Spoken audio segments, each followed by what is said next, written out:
shut up, you listen to my monkey mouth. There's a companion when you got pun on the canoa route.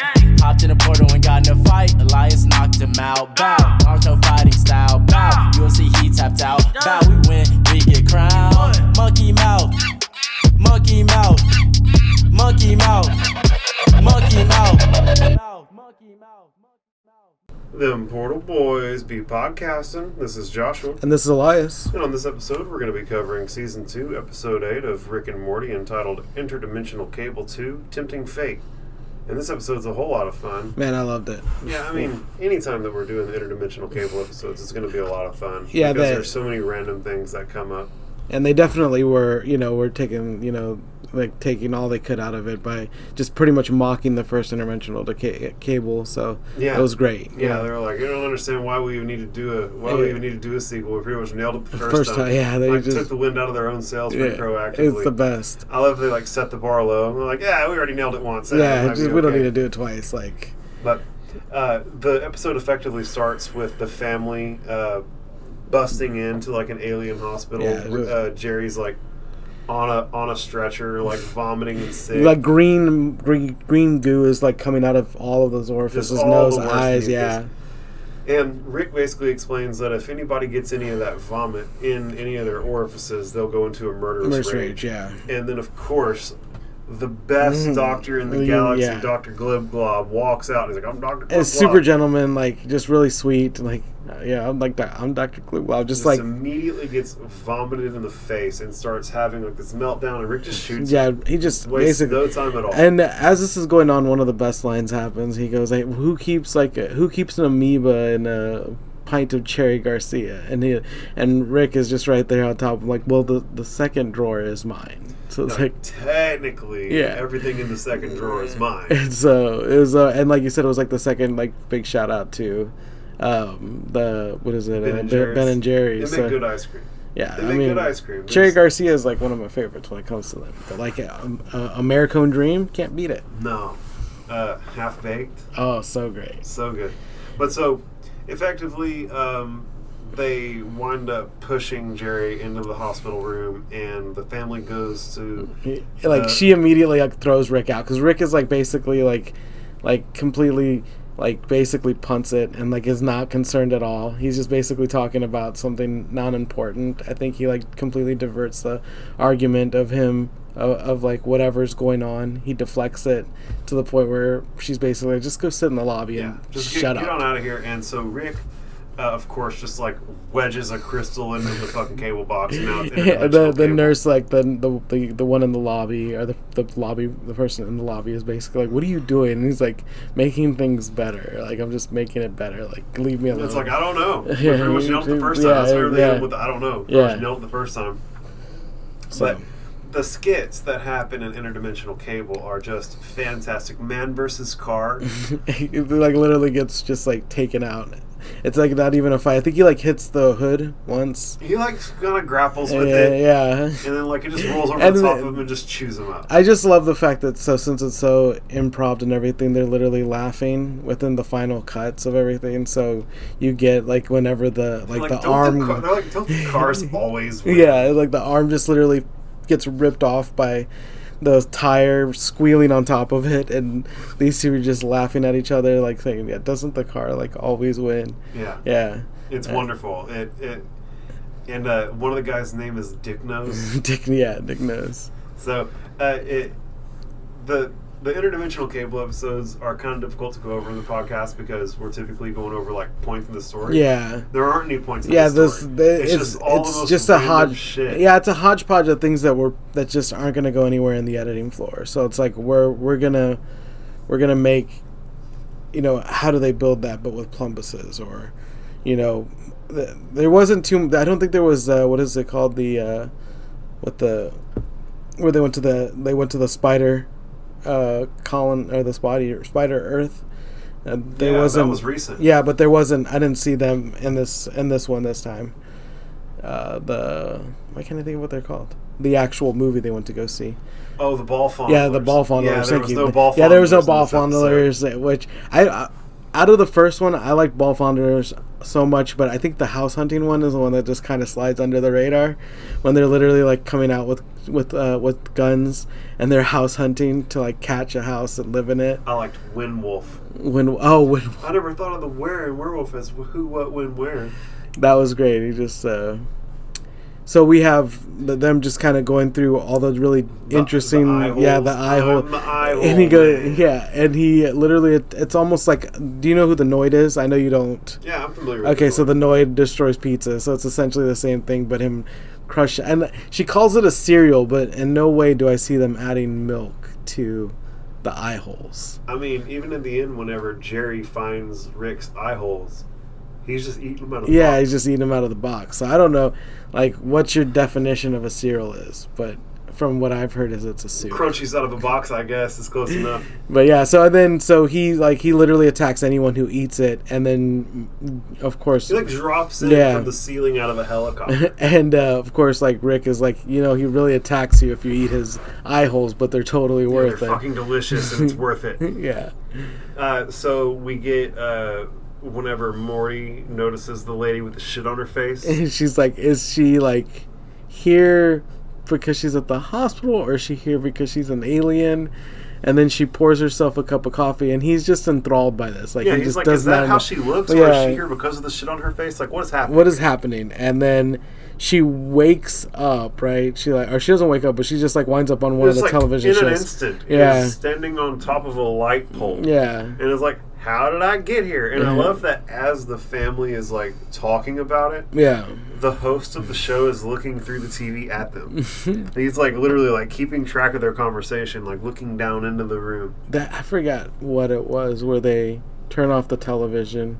I think it is them, and then it immediately cuts. Oh no, that was Futurama. It was so great. They're doing All My Circuits, and so like at a certain point, Bender walks in, and his antenna is messing with the actual visibility. That's one of the early episodes. Yeah, and so he like walks in, and of course the cable cuts out, and then of course when it comes back on, he goes, well, where I left off was like, he's legit just doing it for the three in the room, the 4 people in the room. So he's like, the guy from All My Circuits is like, as I was saying, as soon as the TV turns back on, because Bender walks out of the room. It's the best thing ever.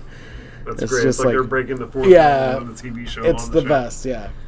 I love that we get to the Jan Michael Vincent releasing in January. And he's like, Jan Michael Vincent is one of, what is it, like 4,000? Like yeah. And then it just gets more ridiculous over the course of the trailer. The judge is like, I refuse to sign the litigation that allows more than 8 Jan Michael Vincents in a particular fucking zone or whatever. I wonder what it would take for them to literally do like I don't know if you ever got to see, Eli Roth did like a bunch of like short like fake films to open up, I think, for one of the 3 movies he did, and one of them was like a whole Thanksgiving dinner haunted, and it was just hilarious. And it was one of those like everybody was like, this needs to be a real movie, I think he made it into like a digital short or something. That's great. So I would love for them to do like more digital shorts with like these like ridiculous like Tiny Mouth going around and harassing people. I love that whenever at the end of Dog World they were like, 11 minutes at a time. Yeah, it could work. Yeah, like they're just throwing like lazily pitching ideas to anybody who will fucking listen on their TV show. That's the best. I mean, I love that the lack of I mean, it really makes me think of like the way we built this. It's like, if it's there, it's there. If it's not, we're still gonna roll with it because it just makes for good content. Flipping and flopping our way through this shit. I love that we get the dude who steals everything. Yeah, and like the guy's like, you're taking my stapler.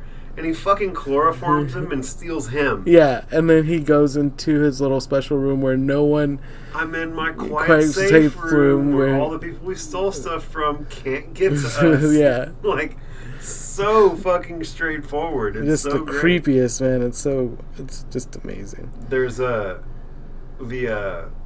else happened? There were so many... I do love the tiny guy, the tiny hole, Tiny Foods.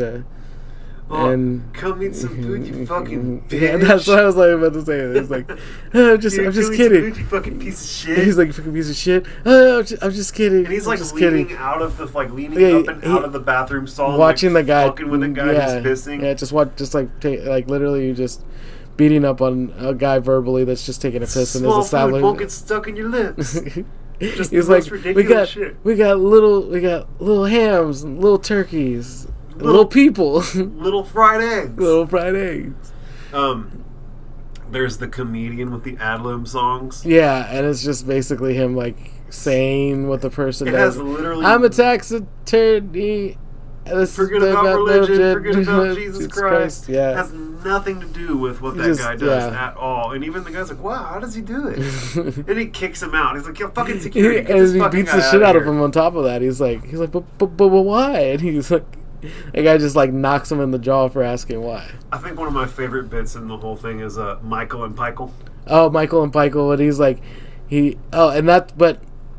I know Summer asked like kind of a really funny thing. She's like asking about the sensibility of one of the things, and Morty goes on a tirade because a girl didn't call him back. That's whenever Octopus Man. Yeah, Octopus. Octopus Man steps out of the car and just murders some people, and Summer's like, "Yeah, does All interdimensional cable rely on related to- juvenile violence?"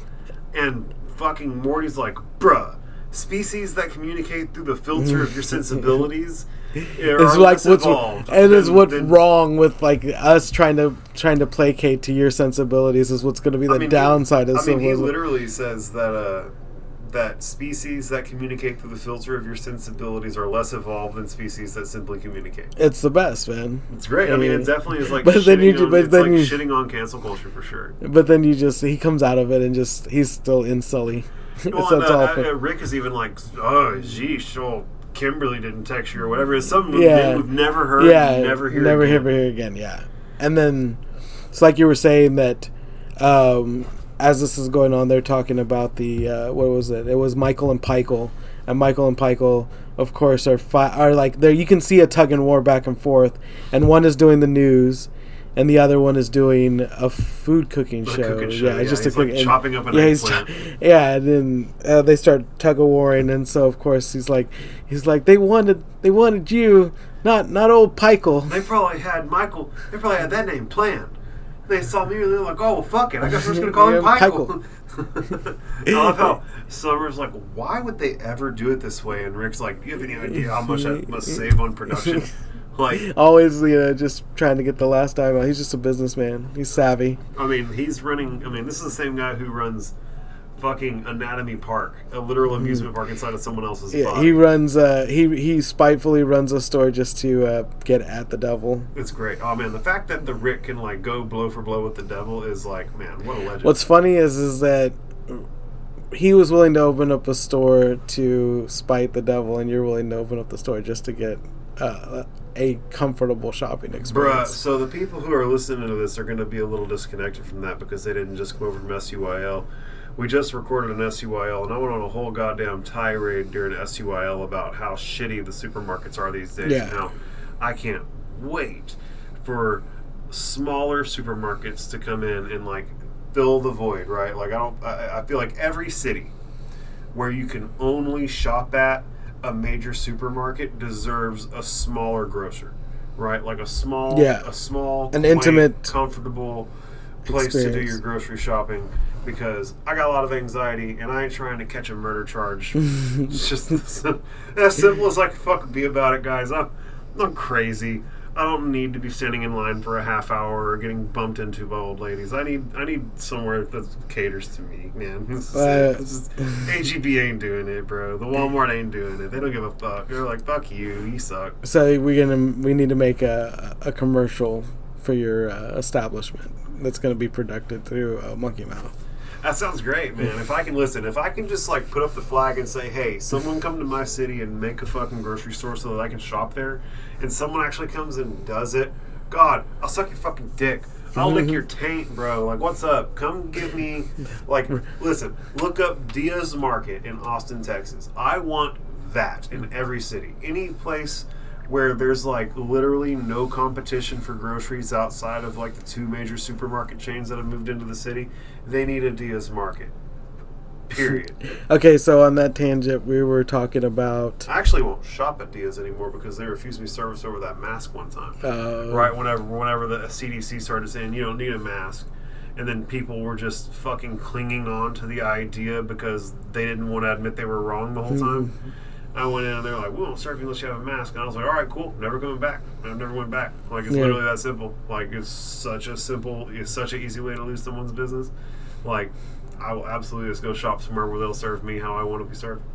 But so, even Diaz Market I haven't had perfect experiences with, but still, the bottom line is I would literally rather go deal with a small, like somewhere between like a grocery store and like a Walgreens and a gas station. Like small, convenient. You just, like I said, you want a Mexican marqueta or like a, what is that? Like a pub sub kind of, or like, I think they have them in like Florida. They're like really small. I ain't been to Florida. I know, they're like really small, kind of like smaller groceries. I think that Whole Foods tried to do something like a Whole Foods 365 or something where it's supposed to be like a small, quaint little shopping experience, but it's still just so fucking corporatized that it never really worked. But like, you know, if one of us went and started a grocery store in Taylor, it would fucking crush. Like, I guarantee, bro, I could sell potatoes till the fucking cows comes home. Literally, I know that people like my dad would go shop with me.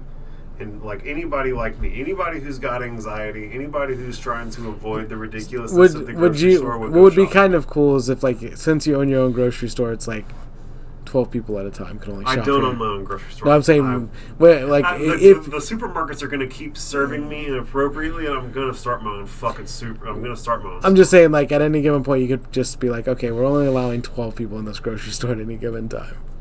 It's small. It's not even meant to serve a whole bunch of people. Yeah. It's meant to be fucking nice. You come in and get your shit and enjoy yourself, bro.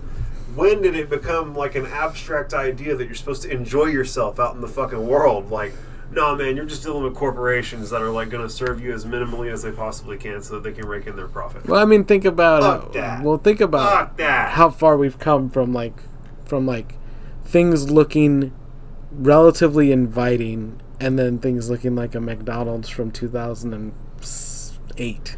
That's just corporate people trying to be like, this is how we make our money for show. Like, you gotta fit within the box. It's like whenever they painted over the murals in Austin because a private equity firm came and bought a locally owned gas station that has been there for forever, and they had these big dank murals put up on the side. And that hurts. They fucking painted over that shit with gray. Bro, they took a Jimi Hendrix, Willie Nelson, like all these dope-ass artists that they had made this mural of. That hurts, and they painted over it with gray. And I remember in college, bro, having to argue with people about how socialism will never work because it doesn't, there's not like room for competition and innovation, and like no one's going to go out and like do the creative fun stuff that's going to lead to real profit. And literally, the exact thing that they were telling me was going to happen if we evolved to a more socialist economic state is happening under capitalism. It's just on the other end of the spectrum. It's so whitewashed that the fucking corporate design for profit doesn't include murals on the side of the building, and therefore it can't exist. Well, it's also homogenized, right? So, like, in the same breath as you're talking about corporates doing what is essentially pushing their way in, that's the same thing as gentrification. It's just done on a smaller level. Gentrification is corporatism through basically moving anything that doesn't coexist with the WASP mentality. Well, bro, its color and the thing that kicks in gentrification is the moving in of private equity. They come in and they buy swaths of land, and they like take what was low income housing and they put up fucking big fancy. Man, don't the lofts at Saltillo. Mm-hmm. You know what I'm saying? And it went from being like a project to like now it's like the fucking big fancy shit. Well, I mean, to the point where so many people weren't making money that it was just conducive to go to Florida, and now it's influx with so much money that so many things are going to change. I know that like the world's my ass finna move to Costa Rica, bro. Costa Rica's calling my name, bro. It's like living in the roaring 20s, bro. You get a fucking dank ass meal for like $4. Know what I'm talking about? You get a set of dentures for like $4,000, bro. Like, shit's like reasonable over there. Know what I'm talking about? It's like relatively safe. There's like oceans and mountains and forests and like sweet people. You're just gonna be like a mountain man living there. There's gonna be tales of Bro, the. have you seen how silverbacks live? They just like make big nests of leaves. They hang out and eat fruit. It's gonna be neat. You're gonna be an urban legend in Costa find Rica. me in the Costa Rican forest eating a mango. There's tale of a white monkey out here, a white ape man. He walks upright. He walks upright, moves too and he fast. eats all of our fish. Like, don't stop leaving fish out and delicious fruit for the white monkey or the white ape man. I would love to go be a mountain man in Costa Rica. I could avoid the supermarket. God, it sounds great. That's just like going through all that trouble. I'm gonna avoid the supermarket. What you doing? I'm moving to Costa Rica. I'm gonna be a mythical creature. I'm telling you right now, I'm actively considering trying to open up a grocery store in my local city so that I can avoid the supermarket. So, like, I honestly think that it would be less expensive and easier to just go to Costa Rica, walk into the forest, and survive. Like, just... If I'm shooting real fucking straight, bro, there's plenty of fruit on the ground, man. It's going to be fine. But we've digressed real hard, man. It's so hard. I think we're in another time zone, another universe, some other channel on Interdimensional So cable. we talked about Michael and Pikel.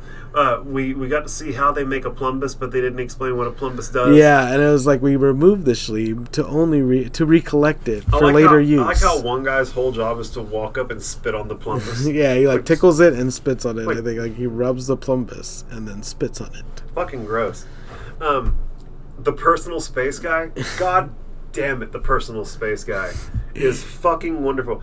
And I love how whenever he's doing the 2, get out of my personal space. 3. You know, and there's one guy in the lobby.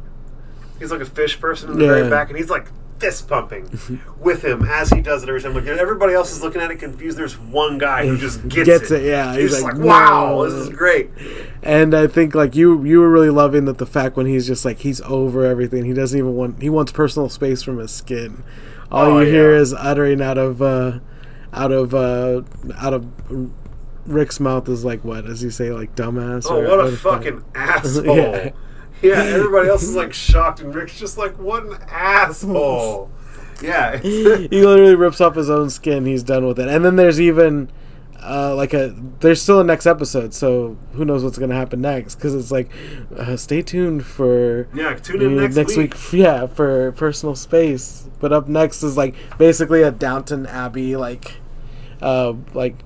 they've made fun of it on several things. Like I think that it's like the Dukes of Rottenbury on like a Family Guy or something. It's like the Kensington something or others on some other cartoon. You know, just them taking the piss out of these like royal television shows from like PBS and Masterpiece Theater.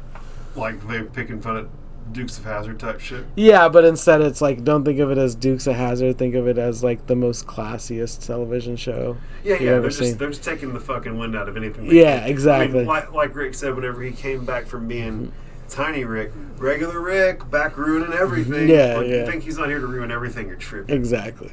I love that there was those weird like alien Olympics. The gobble, and then they like measuring the splats. Yeah, I mean they basically do like a long jump. Yeah, right? Like he sprints, gets to a certain point, and he goes to leap over a pit, but then halfway through the pit there's a fucking brick wall. Yeah, and he explodes midair, and they're like measuring like the dimensions of his splatter pattern. And I think like the little ones feed off of the big ones. Well, that happens whenever Jerry's in Jerry Baree and Jerry goes to leave.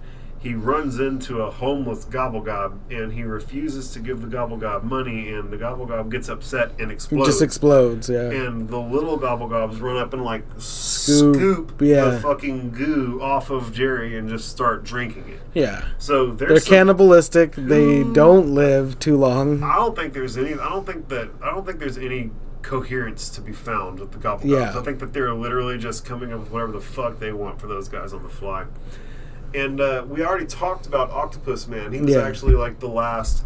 He was bitten by an octopus, and he's here to save the trouble from the good people. And he fucking just stabs the fuck out of somebody, and that's whenever Summer talks shit about it, relying on juvenile violence, and Morty goes on his fucking tirade. Yeah, he goes on. Rick shits on him for not getting any pussy.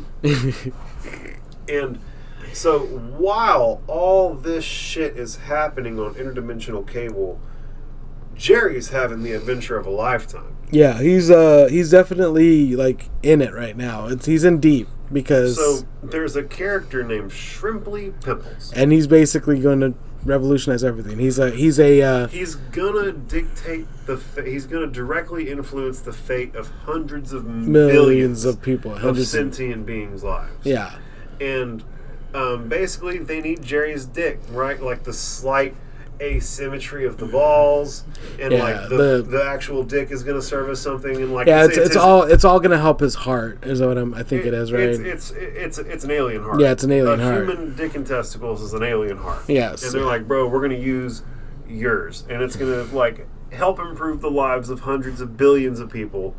And Jerry's like getting prepped for surgery. Yeah. And like as the dude's like drawing on his dick, explaining like where we're gonna cut you. Yeah, basically what they're gonna leave behind so that they can basically add the prosthetic. Yeah. And now Beth is absolutely obsessed with these prosthetics. Like she wants.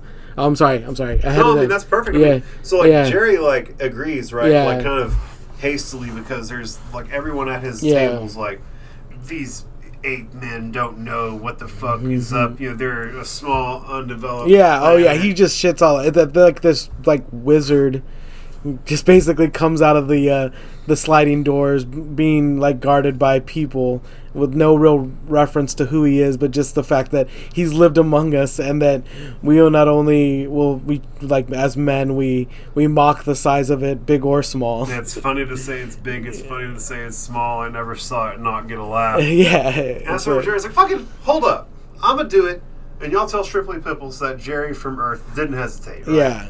And he winds up in the surgery prep room, and he winds up having this like realization, like, oh my god, they're about to butcher my penis. They're just gonna take it off, and like there's only gonna be a flap left. And so he tries to like call Beth in. So he's Beth like, will like he's assuming that Beth is gonna be preferential to having an intact husband. Yeah. And when she gets there, she's like, "What? Y'all can't do this." And then she starts looking at the prosthetics, and she's like, "Oh shit!" Yeah, like, and she doesn't outright say that she wants Jerry to. She would rather have Jerry have a prosthetic. She just goes through this like word game with Jerry. She basically like ties him match for match. Like he's like, "Well, I thought you wouldn't. You know, you would want to be involved." And she's like, "Well, I would assume that you could basically think of this on your own." And he's like, she's like, "How could I get in the way of you?" To help hundreds of billions of people. Just like each. Like what? He's like, "What type of man would I be if I said no to helping hundreds of billions of people?" Yeah. She's like, "What type of wife would I be if I said no to you helping hundreds of billions of people?" So basically. just like calling him out hard if you can't say no, then I can't say no. You know and it only benefits her not to say no. You know, I mean, for her to say she's about to get a mecha penis, bro. She's gassed up right now. They leave Jerry to jack off one last time. Like, I imagine you want to use your dick one last time, basically. And one hurrah, the one doctor for the road. Leaves him at the fucking computer, and the porn that's on the computer is completely unrecognizable. Yeah, it's all alien porn. And he goes, it literally looks it's like regular. It looks like cell stuff happening. Yeah, he's like, this is a alien computer with alien internet that runs alien porn. Or does he say like this is hospital internet? And then he says all of it's alien. He goes, but the towel is actually alien to this planet because I got it from another planet. Yeah, it's like all this is alien to you, but that towel's alien to me. Yeah, you know what I'm saying? It's the best. He's like, and you can also use the alien towel, which is in fact alien to me. I love that. So Jerry winds up rummaging through, violating all the HIPAA violations. Yeah, just going and the doctor, knowing it, but just giving like I trust you to keep your activities on my computer strictly pornographic. Yeah. If Jerry does not honor that, no, Jerry he doesn't. Looks at her and he basically realizes. I think he's like they knocks on the door to make sure he's like not breaking HIPAA laws, and he's just masturbating in here, and just like so awkward. And so Jerry basically realizes that Shrimply Pimples is addicted to heroin. Wait, I mean, he says addicted, but really he's like, he's like dependent. He's right? not like, even dependent. Like it's part. Well, I guess he is dependent. He's as dependent as we are to just natural oxygen. Yeah, it's like exactly. It's his version of oxygen. Yeah. So Jerry winds up going out. They're having like a big press conference. Right? Yeah, all they're the aliens. They're having a big press conference saying, "Congratulations, we're going to save Skrilly Pipple's life. Here's Jerry, the Earthman, is going to donate his dick and balls to save his life." And that's whenever Jerry's like, basically tries to throw Skrilly Pipples under the bus. He's like saying, "Oh, he was such a good man from his march on whatever planet this is, and his stance against this," and then he goes, "And the fact that he did heroin." It's like in his ongoing he's fight with heroin dependency. hair defense. Yeah, and then some person immediately reads the vibe of him, basically calling him out for that. It's like, you do realize that Skrilly Pipple's home planet's atmosphere is 10% heroin. He'll literally die if he doesn't get it. And then someone goes on, his planet got destroyed by like Vork death squads or whatever. And someone's like, this guy's trying to get out of giving out his penis. And he's just like, he's trying to tell them that he's still a good person, even though he doesn't want to do this. Everyone basically hates him, though. He's done now. He's blacklisted from this planet. And so Jerry decides that the best way for him to get people to like him is to basically for him to give up his penis, even though there was a contingency plan to not need his penis. Well, so there wasn't a contingency plan. What happened is that word of Jerry's cowardice spread across the galaxy, and everyone chipped in cash to get Skrilly Pipples a brand new synthetic heart that's going to outperform Jerry's pathetic penis. Yeah. And that was always an option, is what he said, right? Well, it's like, if that was an option the whole time, you guys suck. Yeah. Like, yeah, we're the ones who suck. But it wasn't an option the whole time. They didn't have the funding. Only after he basically only after cowardness. Everyone united behind hating Jerry, they have the cash to actually take care of Skrilly. He's revolutionary. He's it's his best. It's better than got apples. Low key, he definitely like catalyzed some good movement out there in the world by being a coward. But he literally like busts into the surgery room of Skrilly Pipples and is like, he's holding this what looks to be it looks like a gun, right? Yeah. He's like holding the room hostage. He's like, you guys are gonna put my dick in his chest. They're like, it doesn't work that way. He's like, you're gonna make it work that way. Yeah, and all he wants. The saddest thing is all he wants is for people to like him. He's just dying for that. I'm a good person. Yeah, that good for yeah. I'm a good person. And so from there, I think like they call. I think Beth kind of like, oh no. So it's getting filmed. Yeah, it's getting recorded exactly. because of the press conference. Yeah, room, flipping through interdimensional cable, and they flip to a channel that is the channel that's live broadcasting the hostage situation that Jerry's created in the hospital that they're in. And they're like, it has to be from another dimension, right? And Rick's like, I don't know. Like, you're bothering my interdimensional cable right now. Just let's see how it plays out. Infinite Jerry's. I don't give a fuck. Yeah. And we just go to Gymboree and mix up another tag. Another. Go take one of the ones that got left. Yeah. Go to ones in the basement. It's fine. But he tries to like go and force them, and he gets shot like 50 times. I mean, he just gets wrecked. I mean, like holes every Swiss cheese. He's just like done, and he wakes up. He wakes up. Well, first off, like Rick and Morty are like in the fucking waiting room, and Beth and Summer are like witness this all go down. So they're like, ah. Yeah. And the next thing that happens is Jerry wakes up to the final interdimensional cable bit, which is the butthole ice cream. Yeah, butthole ice cream, yeah. Where it's just fucking farting out the nastiest fucking ice just cream. Just anuses with like chocolate and vanilla, and I think like there was some other... It's shit that looks like shit. That's the bottom line. Yeah. And so basically, they wrap it up, put a bow on it. Basically, they say that it was like getting a splinter removed because he's in a super sophisticated alien hospital, which gives me hope for Dr. Glibglob. Yeah, right. Because he only got shot once. Yeah. So if Jerry can get shot 50 times and live, I'd imagine that Dr. Glibglob can get shot once and survive. But it was also... Presumably. It was also the... It was like a special Rick tech that got him too. It's not just like a normal gun, so it might be impossible to operate on. He's a snake now. Listen, Glibglob was a nice dude right off the cuff, so I'm going to assume that Dr. Glibglob made it. He's a snake now. You know? It's an industry secret. Man. Particle beam on the wrist, snake holster on the ankle.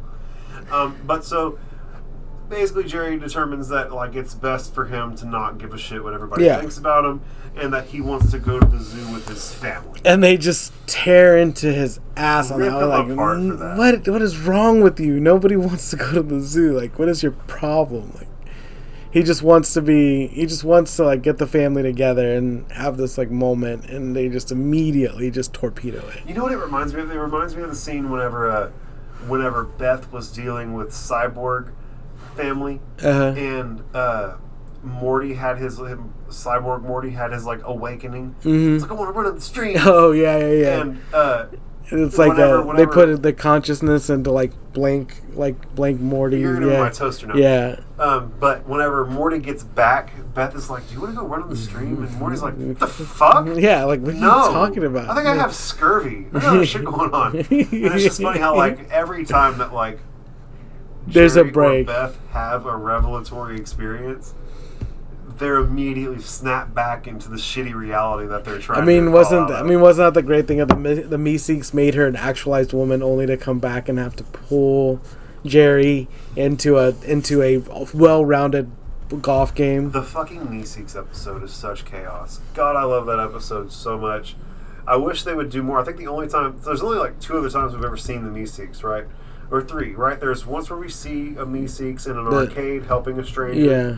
We see the Kirkland brand, which is the best. I wanted to say it, but yeah, I love the Kirkland. It's red and it's got stubble and it smokes and doesn't on that really... same episode, that's whenever Morty hits the box a bunch and it says to shield me from the law. Oh yeah. But so really, I mean, so they've come up a few times.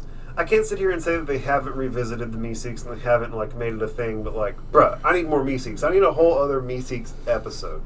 Like, I want to see a whole episode of what happens whenever the Kirkland brand Meeseeks guys have fucking trouble. I just love when he's like, your words are old and senile like you.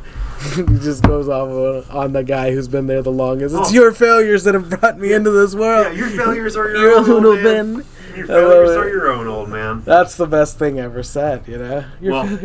On that note, if you're listening to this and you're failing, your failures are your own, old man. Old man. Portal Boys Be Podcast, and it's been a fun episode. This is a great episode. I loved it. Probably a little short compared to the other episodes, but it's an interdimensional cable episode. And we're celebrating, man. This is us celebrating. Yeah. Man. So if you didn't watch SUIL, which I'm going to assume that you're on the Portal Boys Island right now. We've been doing this for about a year, and it's really only started to pick up here recently whenever we got into our new studio. The old studio got destroyed by a tornado, and we were like recording on our phones, and like we've just now really started to upgrade things. And the first video that we put out, that was like a product we were really proud of. Yeah, we were just so excited about it. It came in good. We had Craig Tucker on there from on the Shut Up You'll Listen. On the Shut Up You'll Listen. Who's like a local mixed martial artist. And he just, everyone seems to, without a doubt, this is just a genuine guy. So he has a lot of love, and he just, it just transcended from a small town, and it just transcended through us getting 100 views on one of what is my favorite, will forever be one of my favorite episodes. I mean, the bottom line is, it's the first real video that we've ever produced and put out, and it got 100 views in 10 days. Might not sound like a lot to anybody out there who's like killing it in the media space, but we haven't really done any paid for advertising or anything. Like, man, getting 100 views is straight up like word of mouth. The people in our social circle giving a shit. Yeah. And so we've been up here drinking, having a good time. So if the content was a little off today, we were having a good time. Yeah, we're having a good time, man. The better time I'm having, the more I like producing it, and I do this to enjoy myself. So if you don't like the content, man, don't be ugly about it. Just don't listen. It's fine. Y'all guys have a good night. Peace, guys. Peace. Portal Boys Be Podcasting. Monkey mouth. Monkey mouth. Monkey mouth.